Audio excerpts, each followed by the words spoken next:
오늘도 예배하는 여러분들에게 주의 은혜와 복이 충만하기를 축복합니다. 제가 전도사 생활을 할 때 은혜를 받은 목사님이 한 분 계십니다. 그분을 나중에 보니까 그분 아버님이 1921년도에 인사동에 있는 승동교회 담임 목사로 부임을 하신 거예요. 근데 그분이 아마 당시에 34살 정도 되셨던 것 같아요. 승동교회면 그래도 한국 교회 안에서도 유력한 교회 아니었습니까? 근데 그 목회를 하시다가 서재에서 이제 뭐 이렇게 저렇게 또 신방도 하시고 서재에서 연구를 하시다가 쓰러지셨는데 뇌출혈로 쓰러지셔가지고 이제 돌아가신 겁니다. 근데 이제 아버지가 그렇게 돌아가시니까 그때 형제 5 유복자까지 있고 뭐 형제가 자식 5 있는데 사모님은 이제 목사님이 돌아가셨으니까 뭐 그때까지 뭐 그때 옛날 아닙니까? 그러니까 목사님이 돌아가시니까 사모님하고 자녀들을 신경 쓸 아무런 그런 게 없으니까 사모님이 오갈 데 없이 이제 옛날 살던 자기 고향으로 돌아온 게 이제 중하동이었던 겁니다.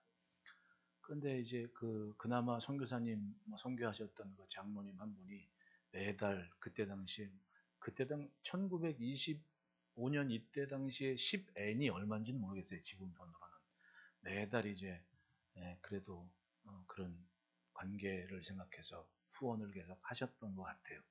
자식 6 키우시면서 이제 하신 거예요. 근데 그걸 이제 본 아들이 당신 표현대로라면 기독교는 패배의 종교다 이렇게 뭐 아버지가 그렇게 가셨기 때문인지 모르지만 아마도 늘 삐뚤게 생활을 한 겁니다. 연희 전문 학교를 다니는데 학생이 엄마한테 그렇게 맨날 술주정을 했대요. 술 받아오라고. 그러니까 이 엄마는 그래도 사모님이신데 동네방네 얼마나 창피해요. 남편 아무리 목사였다고 가천국 갔지만은 자식이 그런데 주변은 또 말도 많지 수군수군 되지. 근데 그 목사님이 그래요. 내가 그랬노라고. 그런데도 엄마는 나 아침에 겨울에 학교 간다고 나가면 이 전무덤에서 고무신 데핀 거를 나한테 내려놓으셨다고. 그게 엄마라고. 자기 엄마를 그렇게 구박을 하고 예수님 어디 계시냐고 막 못난 짓 많이 했는데 이 양반이 나중에 이제 엄마의 기도 덕분에 깨져가지고는 나중에 목사가 된 겁니다. 그리고 엄마는 그렇게 한 장로님이 보내주신 생활비 이렇게 차곡차곡 모아가지고 지금 그 교회 터를 사셔가지고 아들이 거기다가 이제 먼저 어머니 묘지를 한 거예요. 묘지를 하고 훗날에 이제 거기다가 교회를 건축한 게 지금의 영색교회입니다. 그러니까 그 교회 가면 지금도 연못 옆에 그분 묘지가 지금도 있어요. 제 손을 잡고 그때 제가 아마도 재준이보다 어릴 때입니다. 재준 씨보다 어릴 때 교육전사 생활을 했었거든요. 그래서 손잡고 가서 전사님 여기가 우리 어머니 묘예요라고 설명해 주셨던 그 장면 지금도 잊혀지질 않아요. 그러면 그 어머니 보실 때는 자식 하나 있고 남편은 목회까지 하다가 천국 가는데 아들인 저 모양이니 한 번도 그러신 적은 없었던 것 같아요. 놀랍게도 그 아들이 나중에 변화돼서 이렇게 훌륭히 목회를 잘하시고 제가 전사 때 이미 은퇴하시고 원로 목사님이셨거든요. 근데 그때 당시에 그분 아들, 그냥 그 돌아가신 어머니 손주죠. 손주가 나중에 은혜를 받아서 신학교육 잘 받고 목회를 하고 그 교회 담임 목사가 돼서 지금 그분이 은퇴하셔서 원로 목사님으로 계시더라고요. 3대가 그러니까 그렇게 은혜롭게 일을 하셨는데 그러니까 그때 당시를 생각하면 저 아들이 저렇게 맨날 술 사오라고 아주 그냥 동네만에 창피한 가만히 보면 당장에는 아닌 것 같고 당장에는 모자라 보이는데 나중에 멋진 사람들이 살다 보면 꼭 있습니다. 모두가 다 그걸 좋게 생각하는 건 아닙니다. 아쉬움이 있는데 나중까지 꼭 그렇지는 않는다는 기대감은 가져야 되지 않나. 제가 예수님의 형제들을 보고 그런 생각을 해요. 여러분 예수님의 형제들은 예수님 살아계실 때 예수님을 믿었을까요? 안 믿었을까요? 안 믿었습니다. 안 믿었습니다. 오늘 본문에도 말씀하잖아요. 5절에 이는 그 형제들까지도 예수를 믿지 아니함이러라. 안 믿은 거예요. 정말 그리고 사실 우리는 예수님의 형제들이 얼마나 있는지 사실은 생각해 본 적도 없잖아요. 왜냐하면 그걸 또 일일이 캐다 보면 예수님의 인간적인 모습만 부각되기 때문에 그렇지 않을까라고 생각을 해요. 하지만 저는 지극히 평범한 시선으로 예수님의 형제들에 대해 궁금했습니다. 마태는 그 형제들에서 이렇게 언급을 했어요. 마태복음 13장 55절로 56절에 이는 그 목수의 아들이 아니냐, 그 어머니는 마리아, 그 형제들은 야고보, 요셉, 시몬, 유다, 즉 예수님의 남동생이 몇 명 있습니까? 4명이 있었다는 얘기입니다. 56절에 보면 그 누이들은 다 우리와 함께 있지 아니야. 남동생 말고 여동생도 있습니까? 없습니까? 있거든요. 그 누이들이라는 표현은 적어도 2 이상 여동생은 있었다는 거 아닙니까? 그러니까 사실은 요셉과 마리아가 결혼하고 예수님 탄생하신 이후에는 정상적인 가정처럼 생활하면서 애들 잘 낳았다는 얘기입니다. 연일곱은 건사하고 있었던 겁니다. 그러면 적어도 7, 8명의 7명 내지는 6명의 동생들이 예수님 밑으로 있었다는 얘기입니다. 그러면 예수님이 공생애를 시작한 게 30세부터 시작했다고 얘기하니까, 즉 세례 요한의 세례를 받은 이후부터니까 예수님이 30살 되기까지 29 내지는 20 열 몇 살 동생들이 있었을 거 아닙니까? 늘 자기의 큰형 혹은 오빠를 바라보면서 같이 생활했던 형제들이 있었을 거란 얘기입니다. 근데 그 예수님, 자기의 오빠 아니면 형이 어느 날 30살이 된 이후에 갈릴리에서 말씀을 전하기 시작하고 기적을 행하기 시작했습니다. 그러면 좋습니까? 안 좋습니까? 네? 내가 만약에 가족이라면 멋진데? 짱인데? 아니, 지지를 해고 도와주고 의지가 돼야 되는데 가족과 형제들, 친족들이 그렇게 예수님을 돕질 않았다는 거예요. 이게 사실입니다. 성경을 보면. 오죽했으면 형제들이 믿지 않았다라고 표현을 하겠습니까? 누가가. 제일 많이 이해하고 제일 많이 지지해야 될 가족과 친족들이 귀신도 알아보는 예수님을 인정하지 않고 그냥 미쳤다고 생각을 하는 거예요. 마가복음 3장 20절 21절에 집에 들어가시니 무리가 다시 모임으로 식사할 겨를도 없는지라 예수의 친족들이 듣고 그를 붙들러 나오니, 그 말은 뭐예요? 미쳤다 함이로라. 미쳤다고 그러니까 붙들러 나왔다고 얘기를 하는 거예요. 기적을 행하시고 귀신도 쫓고 병자도 고치고 말씀을 전하시는데 기가 막힌 말씀을 하십니다. 사람들이 놀랬습니다. 야, 나 이제껏 이런 기적의 말씀 들은 적이 없어. 굉장해. 라면은 그래도 자기 큰형이고 자기 큰오빠라면 지지를 하고 함께 해도 모자랄 판에 미쳤다고 데리려고 온 겁니다. 하나님의 나라는 친인척이라도 일하고 더 은혜롭고 더 기적이 많은 것도 아니더라고요. 따라합시다. 가깝다고 전부가 아니다. 예, 가까운 게 문제가 아니라 믿음이 문제였다는 겁니다. 예수를 주와 그리스도로 믿는 믿음. 그러면서 예수를 만난 사람들 중에서 제일 늦게 그 믿음을 분명히 한 사람들이 바로 예수님의 형제들이었습니다. 항상 보고 자라서 그런지 아마도 기대감이 없었던 것 같아요. 왜냐하면 뭐가 일 잘못돼서 나 혼날 때 누구도 같이 혼났어요. 형도 같이 혼났거든. 그러니까 특히 바로 밑에 동생 야고보는 형에 대한 기대감이 없을 수도 있습니다. 왜? 나나 저나 똑같은데. 그러니까 사실은 이 항상 보는 사람들은 신비감이 떨어진다고 얘기를 하더라고요. 얼마 전에 한 교회에서 한 집회를 하는 중에 최경주 선수가 초빙 강사로 이제 오게 됐는데, 이분이 갈팡질팡 엄청 목사님 중매로 해서 결혼을 했다고 그래요. 그러면서 이제 선수 생활 시작할 때 목사님 기도도 받고 하여튼 굉장히 이런저런 얘기를 해요. 어쨌든 그분이 이제 자기 딴에는 강사니까 미국에서 한 일주일 전에 들어와가지고 그 집회 저녁 때만 참석하려고 첫날 딱 갔대. 그랬더니 그 교회 목사님이 하는 얘기야. 장로님 그거 오지 마시라고. 왜요? 그랬더니 강사가 이렇게 자꾸 보이면 신비감이 떨어진다고. 그래서 안 갔대.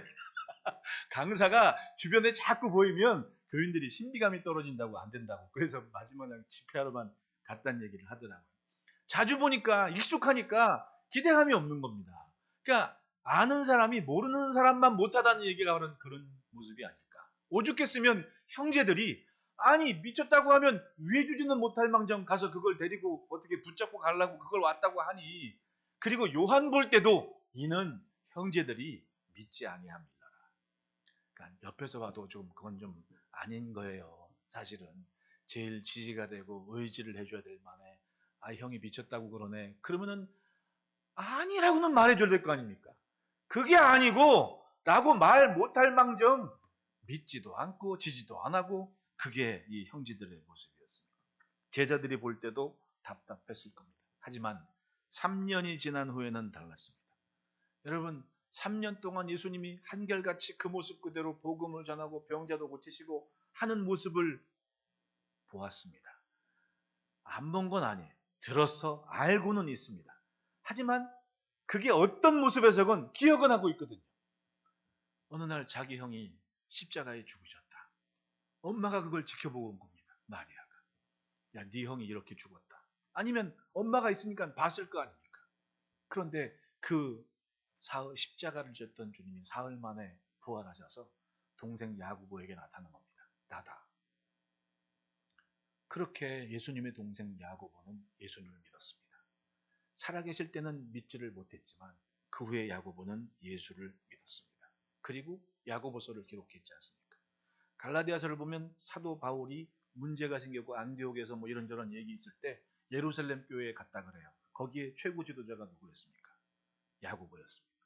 예수님의 동생 야고보가 그 상황을 정리를 해줬습니다. 그리고 막내 동생으로 보이는 유다 보십시오. 성경을 보면 유다서를 기록했어요. 그러니까 예수님 집안 분위기가 궁금한 사람들은 야고보서하고 유다서 두 개만 읽어봐도 야, 이 집안 분위기가 이랬구나 라는 걸 알 수가 있어요. 몰랐죠? 솔직하게 얘기해봐. 솔직하게. 몰랐죠? 네. 이 두 성경만 봐도 이 집안에서 쓰는 평소의 단어나 아니면 가치관이나 인생관을 알만하다니까요. 동생들이 나중에는 적극적으로 교회를 위해서 일하는 일꾼으로 변화됐다는 얘기입니다. 그러니 처음에는 이해할 수 없는 모습이었지만 나중의 모습은 정말 아름다운 모습으로 인간적으로는 형이 보여준 그리고 자신들의 믿는 예수 그리스도에 대한 신앙으로 자신들의 삶을 집중했던 겁니다. 따라합시다. 지금이 전부가 아니다. 믿음은 분명히 미래가 있어요. 미래에 있는 모습이 있습니다. 아닌 것 같아도 점점 변화된 우리의 모습 보십시오. 여러분 한번 가족들 모습 한번 생각해 보십시오. 남편을 생각해 보고 아내를 생각해 보고 가만히 보면 믿으면 믿을수록 신앙의 연수가 지날수록 이전과는 다른 은혜가 분명히 있다니까요. 믿음 때문에 그런 겁니다. 우리의 관계를 보십시오. 뭐 때문에 함께 있는 겁니까? 믿음 때문에 여기에 한자리에 함께 있는 것이고 그 믿음이 우리의 신분과 우리의 정체성과 우리의 삶을 지탱해주고 있습니다. 그 믿음은 분명히 지금이 전부가 아니라는 거예요. 되어질 모습, 이루어질 모습. 아무리 못난 모습으로 어머니 가슴에 못질한 자식이어도 그가 회개하고 돌이켰을 때는 은혜로운 흔적이 되는 교회와 그리고 신앙의 유산이 되고 기업으로 남기는 모습을 남기지 않습니까? 참 멋진 모습이에요. 그런 아버지 모습 보고 자란 손주가 똑같이 목사가 돼서 같은 교회를 섬겼던 원로목사가 됐다는 거 한번 보십시오. 저도 그래요. 아니 장로님들을 장로님들을 은퇴하고 쉬실 때 나중에 커서 당신 자식들이 장로가 되고 그 모습 보는 게 얼마나 큰 모습이냐고요. 나 기도하고 섬기는 권사인데 내 딸이 커서 권사 취임하는 거 보면 얼마나 그게 큰 복이냐고요. 그럴 때가 됐습니다. 그러니까 내가 청년 여러분들한테 얘기하는 게 적어도 50 전엔 장로가 될 목표를 가져라. 공부하고 사업하고 뭐 성공하고 뭐 이런 거 좋은데 영적인 기업에 대한 욕심도 가져라. 난 50 전에 장로가 돼야 돼. 라는 꿈과 소망을 가질 때 하나님이 키우시는 하나님이 기르시는 여러분들도 이 자식이 장로가 될까? 그것보다는 하나님 이 녀석이 커서 하나님 나라에 정말 훌륭한 제목이 되기를 나보다 더 멋진 모습으로 하나님 나라의 소중한 제목이 되면 좋겠습니다는 기도는 해봐야 될 거 아닙니까? 얼마나 멋져요. 바로 그것이 지금보다 훨씬 더 나은 모습을 나중에 아름다운 삶의 모습이라는 겁니다. 그러므로 첫째 따라 합시다. 가깝다고 아는 것은 아니다. 신앙은요, 가깝고 먼 관계로는 알 수가 없는 겁니다. 네? 정말 그래요. 만약에 가깝고 먼 거로 따지면은 저 의왕시에 사는 우혁이는 믿음이 없는 사람이게? 아니잖아요. 학생 때부터 얼마나 이 앞에 앉아갖고 찬양하고 연주하면서 자리를 지키고 뚝심 있게 그냥 말 하나 뭐 어쩌나 자리를 지키지 않습니까? 네? 안 그래요? 그렇게 따지면 이 교회 가까운 데 사람 믿음이 최고게 날마다 365일 금식도 하고 아니잖아요. 가깝고 먼 게 문제가 아니었습니다. 관계도 마찬가지예요. 가까운 사람이라고 은혜가 많습니까? 그것도 아니더란 얘기입니다. 가깝다고 예수님을 이해했습니까? 형제들이 알았어야죠. 제일 먼저 지지라고 인정을 했어야죠. 주는 그리스도의 살아계신 하나님의 아들이시니 아니라 형제들이 했었어야 될 거 아닙니까? 베드로가 했습니다. 그게 바로 문제였다는 겁니다. 예수님이 7장 앞부분에 뭐가 있습니까? 오병이어의 기적을 했거든요. 예수님은 그 기적을 말씀하시면서 한편으로 이런 말씀을 하세요. 27절에 6장 27절에 썩을 양식을 위하여 이르지 말고 영생하도록 이는 양식을 위하여. 이 양식은 인자가 너희에게 주리니 인자는 아버지 하나님께서 인치신 자니라. 아니 자기 형인데 하나님 아버지가 인치셨대. 그 얘기를 하는 겁니다. 게다가 유대인들은 또 깜짝 놀라게 예수님이 너희 조상들은 하늘에서 내려온 만나를 먹어서도 죽었는데 하늘에서 내려온 생명의 떡 나를 먹는 자는 영원히 죽지 않을 거다. 이런 뜬금없는 얘기를 하는 겁니다. 그러면은 창피해. 이럴 수 있는 상황 아닙니까? 왜냐하면 유대인들이 다 죽이려고 그러는 겁니다. 왜? 감히 신성모독을 하고 있지 않냐. 마가복음을 보면 이 순서가 그래요. 처음부터 병자도 고치셨고 귀신도 쫓아내셨고 많은 무리들이 예수님을 찾아 말씀을 전하는 그곳에 이 형제들이 친족들이 찾아왔다 그럽니다. 이건 믿기 위해서가 아니라 미쳤다 그러니까 붙들러 왔다라고 얘기를 해요. 마가복음 3장 20절 21절 앞에도 읽었지만 집에 들어가시니 무리가 다시 모임으로 식사할 겨를도 없는지라. 사람들이 말씀에 은혜 받아가지고 밖에뿐이 아니라 안까지 막 모여들어가지고 무슨 말씀 하실까 그러면 예수님도 밥 먹을 겨를도 없이 한마디라도 더 해주려고.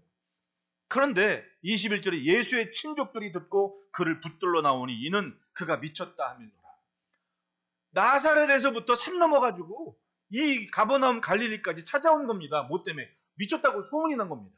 집에 가만히 있는데 그 가버나움 갈릴리에서 산 넘어 나사렛으로 왔던 사람들이 아유 그 예수라는 사람이 말씀 전하는데 막 병자도 고치고 막 그러는데 한편으로는 막 바알세볼 집혔다고 난리가 났더라. 그래? 우리 조카인데?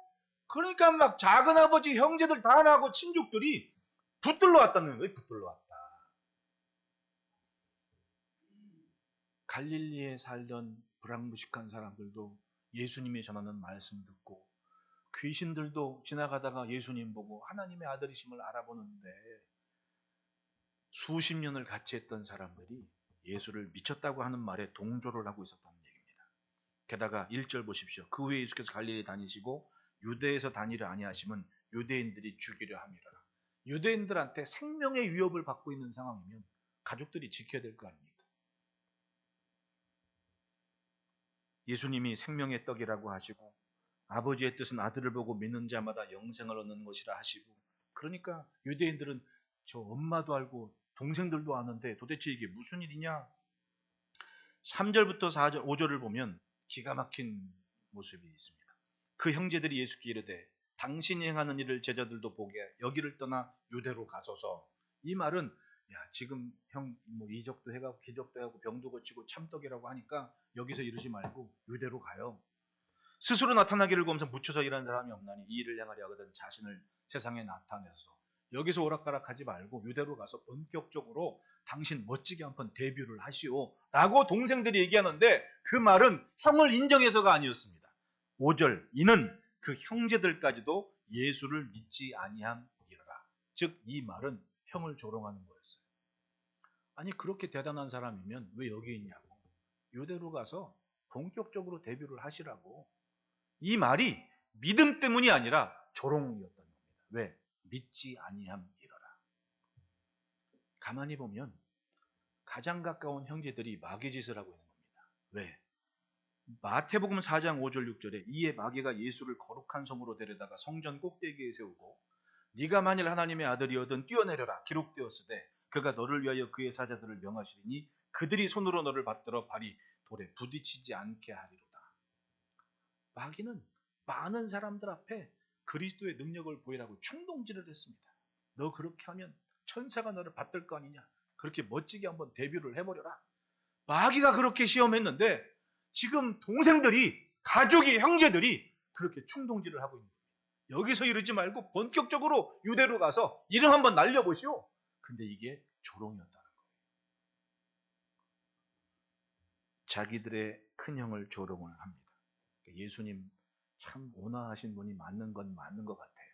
형이라고 동생 쥐어 박은 것도 아니고 그러니까 결국은 가깝다고 다 아는 게 아니다라는 얘기죠. 가깝다고 다 이해하는 것도 아닙니다. 여러분 가깝고 먼 거리보다는, 관계보다는 믿음이 가까워야 돼요. 믿음이 같아야 됩니다. 믿음이 같으면 여기 있건 저기 있건 한결같이 주님 앞에 서는 그 모습을 지킬 수가 있는 겁니다. 예수님도 그 형제들 모습 때문에 인간적으로는 쌓인 모습이 많았던 것 같아. 왜냐하면 나중에 말씀을 막 전하시다가 무슨 말씀하냐면, 얘들아, 원수가 내 집안 식구다. 그게 여러분 얼마나 웃겨요, 그 말이. 얘들아, 원수가 내 집안 식구다. 믿음 하나를 놓고 생각할 때는 가장 가까운 집안 식구도 그 믿음이 다를 수가 있다는 거 아닙니까? 그걸 이미 예수님이 경험을 했어. 왜? 자기가 좀 속도 모르고 옆에 와가지고는 그렇게 조롱질을 하는 동생들을 보니 얼마나 예수님도 속이 타삭겠냐는 말입니다. 그러니까 따라합시다. 가까운 거 자랑 말고 예수를 믿자. 우리가 왜 함께 있습니까? 예수님 믿기 때문에 있는 거예요. 다른 거 생각하지 맙시다. 예수만 생각하고 예수를 믿고 삽시다. 그래서 둘째 따라합시다. 가까운 곳을 외면하지 말자. 이해하지 않는다고 해서 예수님이 그들에게 기회를 주지 않는 것도 아닙니다. 예수님도 외면하지 않으셨던 거예요. 가만히 보면 성경 흐름상 보면 마태복음 13장에 사람들이 미쳤다고 해서 찾으러 마리아와 형제들이 왔습니다. 다녀간 후에 예수님께서 나사렛으로 가십니다. 그러니까 예수님도 거기서 얘기했겠죠. 누가 내 형제요 자매요 모친이냐. 하나님의 말씀을 쫓아가는 너희가 내 형제요 자매요 모친이다. 그 말을 문 밖에서 들었어요, 안 들었어요? 엄마도 들었고 삼촌도 들었고 동생도 들었단 말입니다. 말씀은 강력하게 전했는데 예수님도 인간적인 면모가 있지 않습니까? 마음이 아팠겠어요, 안 아팠겠어요? 야, 그 산 넘어온 사람들을 내가 그렇게 보냈네? 내가 보기에는 그래요. 그리고 굳이 그곳으로 가셨다고 얘기하지 않습니까? 그 말은 뭔가 찜찜하고 뭔가, 그러니까 마태복음 13장 57절 58절에 53절부터 54절 먼저 예수께서 이 모든 비유를 마치신 후에 그곳을 떠나서 저 갈릴리를 떠나서 고향으로 돌아가서, 그 고향이 어디예요? 나사렛이죠. 그리고 그들의 회당에서 가르치시니 그들이 놀라 이르되 이 사람의 이 지혜와 이런 능력이 어디서 났느냐. 회당에서 가르쳤다는 얘기는 적어도 한 안식일, 적어도 최하 한 안식일을 지낼 만큼, 즉 한 4일 내지 일주일 내지는 2주, 이렇게 그 회당에서 가르치셨다는 얘기입니다. 가르치심을 한 번 듣고 어떻게 합니까? 몇 번은 거쳤겠죠. 그러니까 얘기하는 겁니다. 이 사람이 이렇게 지혜와 능력이 어디서 있느냐. 자기 그 동네 어른들 볼 때는 어려서부터 봤거든요. 나사렛 목수의 아들로. 그런데 믿지를 않는 거예요. 보고는 대단한데, 능력이 있는데, 야, 참 지혜롭다. 거기서 끝난 거예요. 믿지를 않았다고요. 그러니까 마태복음 13장 50절 58절에 예수를 뭐한지라? 배척한지라라고요. 예수께서 그들에게 말씀하시되 선지자가 자기 고향과 자기 집 외에서는 존경을 받지 않음이 없느니라 하시고 그들이 믿지 않음으로 말미암아 거기서 많은 능력을 행하지 아니하시니라. 맞습니다. 가까운 관계를 포기하지 않고 똑같이 능력과 기적과 말씀을 전했습니다. 하지만 저들이 믿지 않았을 뿐이지. 맞습니다. 이해하지 못한다고 해도 여러분 외면하면 안 된다는 얘기예요. 전도는, 그리고 복음을 전하는 은혜는 가까운 곳에서부터 단도리가 잘 돼야 됩니다. 믿든지 안 믿든지 그건 분명히 하라는 얘기입니다. 왜? 예수님도 가셨잖아요. 예수님도 하셨잖아요. 안 믿은 건 저들의 문제지만 기회는 동등하게 주어졌다는 얘기입니다. 여러분, 천국과 지옥은 뻔히 보이는 거지예요. 우리는 어릴 적에 맨날 전설의 고향 보고 커가지고 지옥은 땅속이고 천국은 저 하늘인 줄 아는데, 네, 천국과 지옥은요 뻔히 보이는 것이에요. 예수님 비유에 말씀하시죠. 어리석은 부자와 거지 나라소가 죽어서 천국에 갔는데, 부자는 뜨거운, 말도 못하는 뜨거움에 물 한 모금 없는 곳이어가지고 그런 뜨거운 지옥 불구덩이에 있는데, 나사로가 이렇게 있는 걸 봤습니까, 안 봤습니까? 그럼 보인다는 얘기예요. 땅속하고 저 끝이 하늘 끝이 아니라 뻔히 보고 있다는 얘기입니다. 바꿔 말하면 나는 천국 가서 예수 믿고 천국 가서 진짜 이루고 있는데, 내 가장 가까운 사람이 지옥불에서 고통받는 것을 내가 본다, 안 본다? 늘 보며 있다는 겁니다. 영혼의 시간을. 그러니 여러분, 전도는 가까운 곳에서부터 온전한 사명으로 여기시기를 축원합니다. 믿든지 안 믿든지 가까운 곳에서부터 기회를 주고 인정하게끔 그렇게 해야 된다는 거예요. 가깝다고 나 무시한다고 나 몰라준다고 이해하지 않는다고 외면할 일이 아니라 가까운 곳에서부터 당당하게 해야죠. 신앙생활은 재미로 하는 게 아니잖아요. 여러분 집에 재밌어서 들어가요? 솔직히 눈 다 감고 한번 눈 다 감아보세요. 집에 들어가면 재밌어요? 손 들어보세요. 한 분이라도 손 들을 줄 알았더니 안 드네. 눈 뜨세요. 이럴 수가 있어. 집은 재미로 들어가는 게 아니잖아요. 집이니까 들어가지.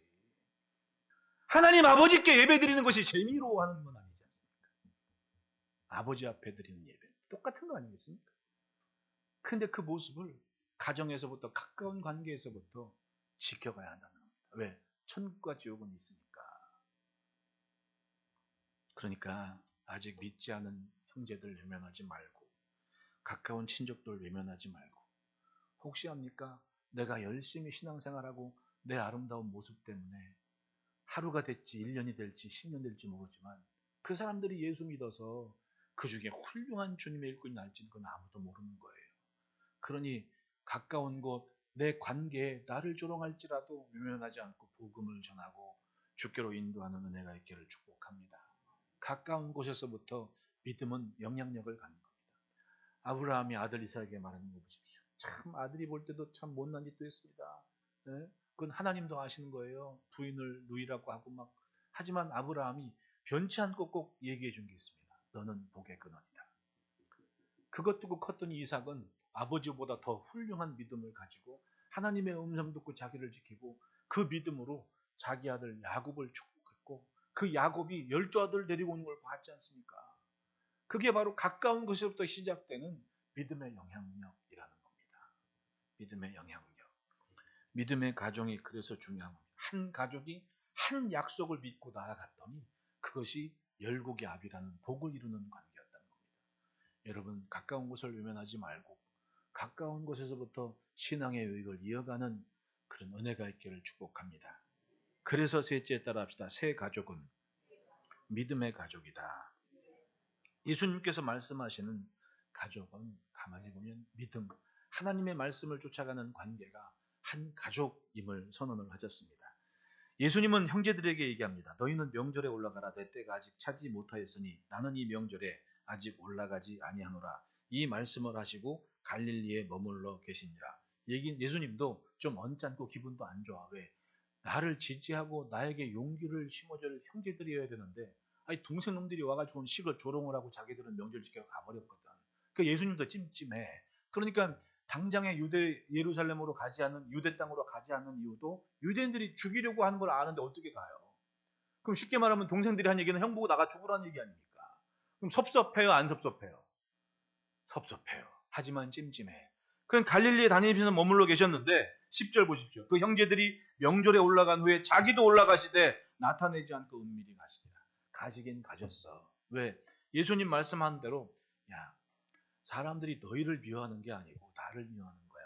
그 말은 뉘앙스가 있잖아요. 아마 동생들이 형한테 그렇게 말하는 이유는 형 때문에 우리가 지금 뭐냐고 이런 얘기 들었을 것 같아. 그러니까 야 니들 미워하는 게 아니고 나 때문에 그런 거야. 그리고 동생들 먼저 가라 그러고 예수님은 나중에 계셨는데 동생들이 갔단 말이죠. 그 들은 얘기가 그거 아니야. 형 때문에 우리가 지금 곤란해지지 않았냐고. 동생들 걱정돼 안 걱정돼. 이게 나만의 해석일지 모르지만 예수님이 안 가셔야 되는데 가셨잖아요. 누구 때문에 가셨겠어? 명절 때문이 아니야. 동생들 신경 쓰셨겠지. 가셔서 거길 다니셨는데 사람들이 찾는 겁니다. 11절 명절 중에 유대인들이 예수를 찾으려고 그가 어디 있느냐 하고 형제들이 왔으니까 계실 거 아니냐고 막 찾고 난리가 난 겁니다. 맞습니다. 이것이 바로 예수님의 사랑이었고 은혜였고 형제들에 대한 관심이었고 마음이었습니다. 형제들이 간 곳에 은밀히 가셔서 여전히 그곳에서 하나님 나라의 복음을 전했습니다. 그랬더니 반응이 있습니다. 12절 예수에 대하여 무리 중에 수군거림이 많아 어떤 사람은 좋은 사람이라고 하며 어떤 사람은 아니라 무리를 미혹한다 하나.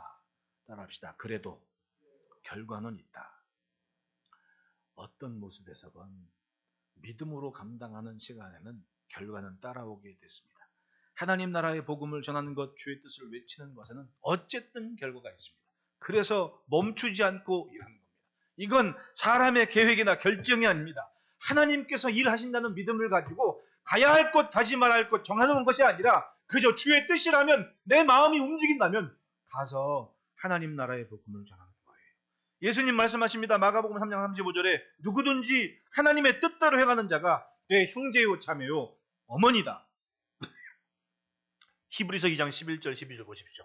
거룩하게 하시는 이와 거룩하게 함을 입은 자들이 다 한 근원에서 난지라. 그러므로 형제라 부르기를 부끄러워 아니하시고 이르시되 내가 주의 이름을 내 형제들에게 선포하고 내가 주를 교회 중에서 찬송하리라 하셨으며, 예수님이 믿는 무리를 형제라고 선언을 하신 거예요.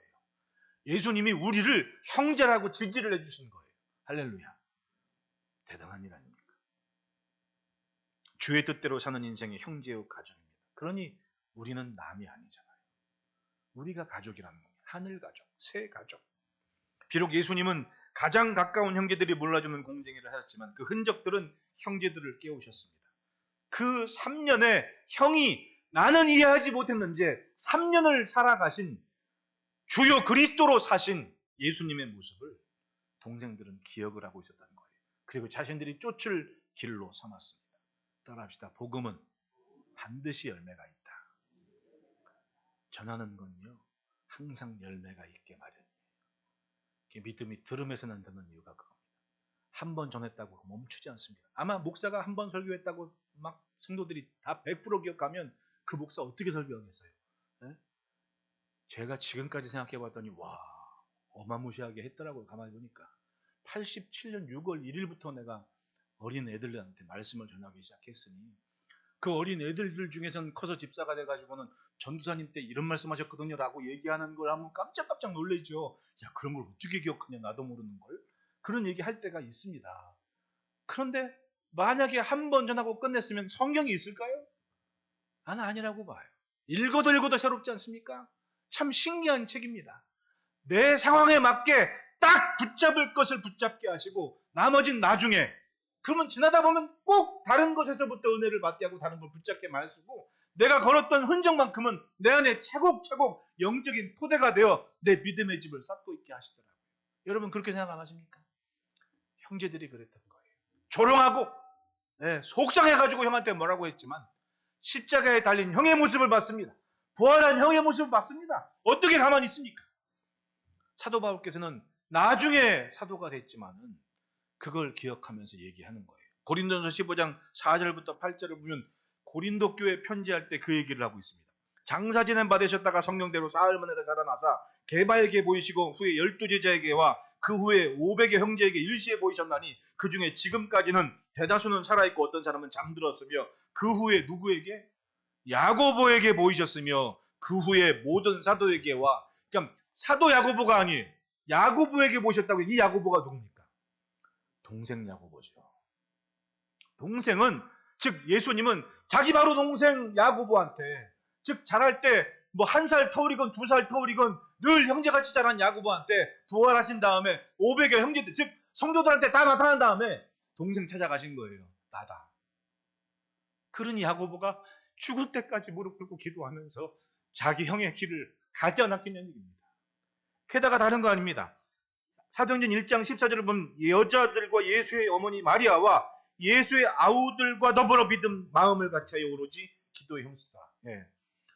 엄마 마리아가 동생들 다 불러놓고 야, 형이 이랬어. 그리고 함께 모여서 기도했다는 거 아닙니까?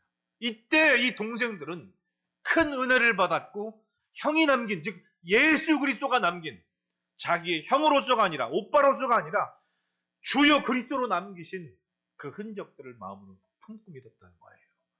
그러니까 형제들 이름에 제일 나중에 언급된 유다마저도 거기에 깊은 은혜를 받고 사명의 삶을 감당했던 거 아닙니까?